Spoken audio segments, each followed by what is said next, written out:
Hello again. Welcome to our study. Well, this is session number 2 of Who Built the Ancient Structures. Let's go to prayer. Father, thank you for the fact that we worship a true God. We worship not a pagan deity, but we worship the true architect, all that all that we see. Bless us in our endeavors to serve you and worship you in spirit and truth, and we'll give you thanks for it in Jesus' name. So, who built the ancient structures? Let's see.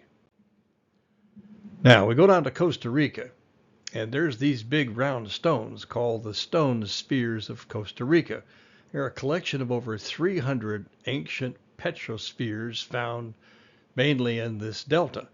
Now, crafted by the extinct Tequis culture some 500 to 1500 or so years ago, they range from just a few centimeters to 2.6 meters in diameter, weighing up to, 24 tons. Now, how did they make round stones, perfectly round stones? Well, the spears were crafted by an ancient extinct group of indigenous people known as the Tequis culture. Experts estimate that these balls were created over a long span of time from about 500 to 1500 AD, just before the Spanish explorers arrived in Central America. Now, they did it this way, as they understand. They started with large boulders of hard volcanic rock like grabo or granite, and they hit them with other rocks to break off pieces in a controlled way. They use heavy stone hammers to repeatedly peck at the rocks, smoothing out the rough corners. Finally, they'll rub the stones with sand and water to grind down the entire structure as it was smooth and almost perfectly round. Now, because this culture disappeared and left no written records, nobody knows their exact purpose for sure. However, archaeologists have a few main ideas based on where the stones were found. They're a symbol of status. Now, some of these stones were found in lines leading up to the houses of important chiefs, meaning they were used to show power and wealth. And there were star maps. Here we go again. Some groups of spears align with sunrise on specific days of the year, suggesting they may have been used to track astronomical events or seasons. Some of them say it was territorial markers. They could have acted as ancient signs to boundaries between different tribal lands.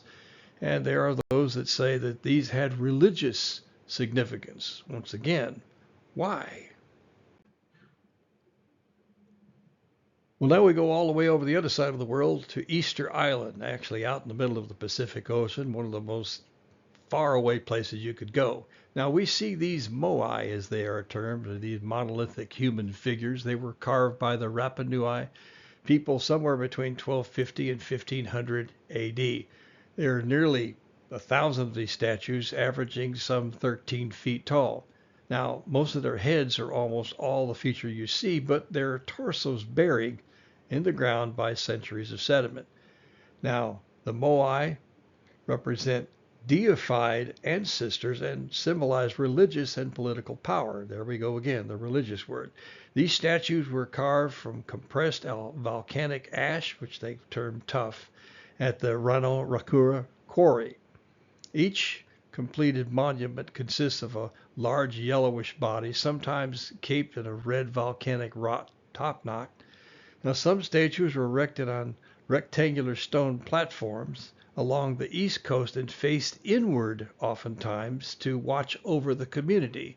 So they were stone statues that watched over the people.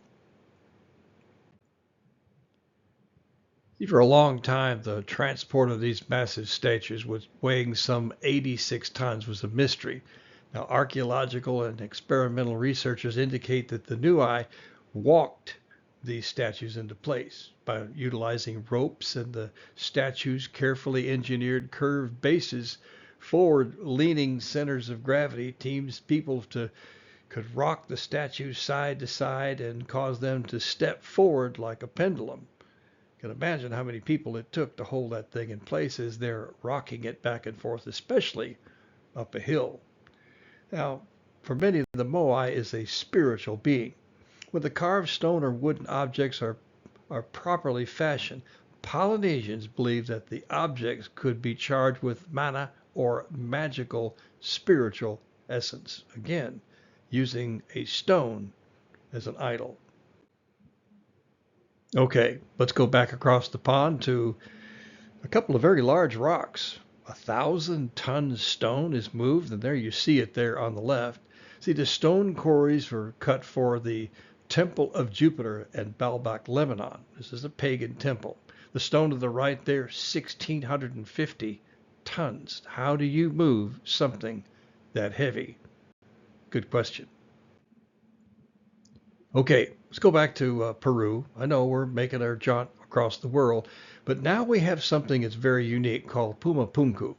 All of those stones were carved in ways that we just don't seem to understand. This is not soft stone. How do you make a square hole? We have a difficult time using that today without a laser. There's a square stone, and it has holes in it drilled. How do you drill holes in a stone, a hardened stone, without a drill? How does that happen? Well, it's red sandstone, quarried locally around Lake Titicaca. The basin is some 10 kilometers away.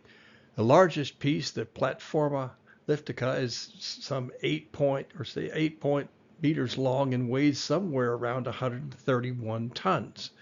Now, what makes the stones of Puma Punku a marvel ancient structure are their incredible finishes and interlocking shapes.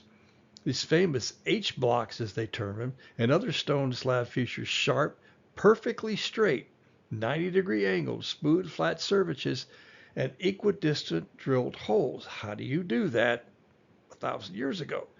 Archaeologists suggest these finishes were created with hard hammer stones or sand abrasives through. Some researchers point to the pristine cuts and lack of mechanical tool marks as evidence of an advanced manufacturing technique of which we don't have today.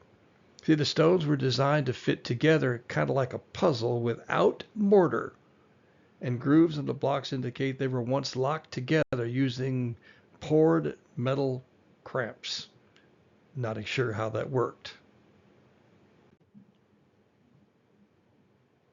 Well, Puma Punku, a temple complex near Lake Titicaca in Bolivia, is famous for its massive red sandstones and andesite stones, dating back to the civilization somewhere around 5 to 600 AD. Its construction amazes researchers due to the megalithic blocks weighing, again, like 130 something tons. Interlocking shapes carved with near laser precision. Now look at some of those blocks. How do you do that with a primitive tool? Well, it's an extremely hard volcanic rock used for intricate facing and quarried features. Quarries for andesite were located across Lake Titicaca on the Copacabana Peninsula, some 90 kilometers away. Now, then we come to ancient cultures in Peru, China, and Egypt, just to name a few. Quarried, lifted, transported, and crafted huge megalith, some weighing several hundred tons. Until now, theories as to how these stones were moved in prehistory have been abundant, but demonstrations in the field have been thin on the ground. However, a highly creative experiment by a team of MIT researchers is now revealing our forebears of master of gravity, balance, and leverage figured out exactly how to do it. Now, just to look at the size of those things and figure out how they picked them up and how they set them in place perfectly, that's another question. So here's the question. How is it ancient civilizations could cut stone and fit them with such precision that the space between these stones measures in the thousandths of an inch, using no mortar, and so tight that, believe it or not, a credit card will not fit between the stones? And look at those stones. And they were all cut not from one rock, but from many rocks that were placed there. Fit so tightly you can't put a credit card in between those stones. Now, you can look at that particular stone, or stones as it were, and you wonder how in the world. You see, some things are a mystery, and they always be a mystery. I don't think anybody's ever been able to figure out exactly how they did that, at least not 1,000, 2,000 years ago. Here's what we understand. Pagan temples, they have pagan gods. And a lot of these edifices are built on religious and for religious purposes. The man, once again, left to himself, he's going to seek to worship something or someone. They worship, that's why man was created. We were created to worship God and to have fellowship with him. Now, people think that Jesus was all about religion, but he wasn't about religion. He was about relationship. You see, that is our quest, to learn him, to know him, to have relationship with him. We do that through worship and prayer and study, by attending worship services and learning more about him by reading his word. That's how we develop a relationship. You see, when man finds other things to worship other than God, he has walked into acts of idolatry. See, God is explicit. He's not kidding. We're not to have any gods, pagan or otherwise, to take his place. He said, you'll have no other gods before me. So to worship anyone or anything other than God himself, we are committing idolatry. And idolatry, all of it, all idolatry is an abomination unto God. So when we take a statue and we worship that statue, whatever it depicts, whoever it depicts, rather than God himself, we're committing idolatry. It's very simple. The word is very direct. He says, have no other gods before me. We do not have the right to make something a god. There is only one. Today, we see these edifices of extraordinary size and value constructed to do one thing. All of these were done for one thing, to worship something or someone other than God. So today, anytime anything comes between you and God, be careful. Idolatry can happen, and it doesn't have to be a large stone building. It doesn't have to be a pyramid. It can be something very, very simple. Well, that'll conclude this study. I trust this has been helpful for you. We'll see you on the next one. Be blessed. Be safe.